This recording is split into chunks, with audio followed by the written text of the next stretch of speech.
Well, I'm hoping that China will continue to rise economically. I'm hoping also that my own country, the United States, will rise economically, and that the two will rise together and share an increasing mutual prosperity with the rest of the world. That's what I'm hoping for. And I'm also hoping that they will do that within the World Trade Organization, within the multilateral rules-based trading system that we labored so long to create and that does so much for the world. I'm hoping that both China and the United States realize that that is in their mutual interest. What's the role of the WTO going forward? Because you've written and mused at length about what needs to be done to fix the WTO and to ensure its relevance and effectiveness going forward. Well, the WTO must be at the center of world trade because it's through multilateral negotiations among all the countries in the world that participate, 164 of them now, that we can maximize the economic and other gains from trade.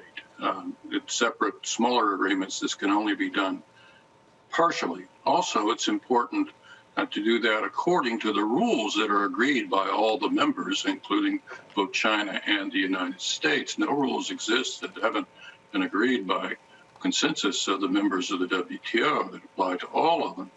And that means that we need to respect and continue to strengthen the WTO dispute settlement system so that trade disputes, which are inevitable, will be resolved peacefully and will not lead to geopolitical confrontations.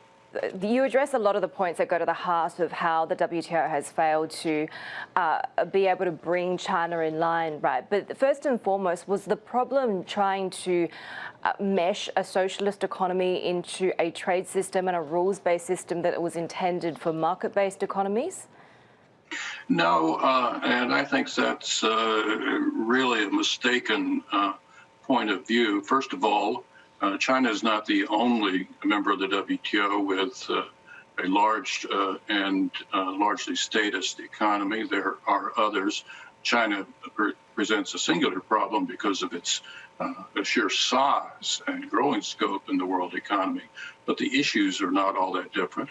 Also, while more rules are needed, and certainly so, to bring the WTO fully into the 21st century, there are many, many pages of rules that are already fit for purpose in terms of making certain that China is fully within its obligations in the WTO treaty. It's important, lastly, to understand that the WTO is not an entity that can act on its own. The WTO is only all the members of the WTO, all the countries themselves acting together as something they choose to call the WTO. So if the WTO is not living up to all our expectations, then that's because of a lack of collective political will to make it so.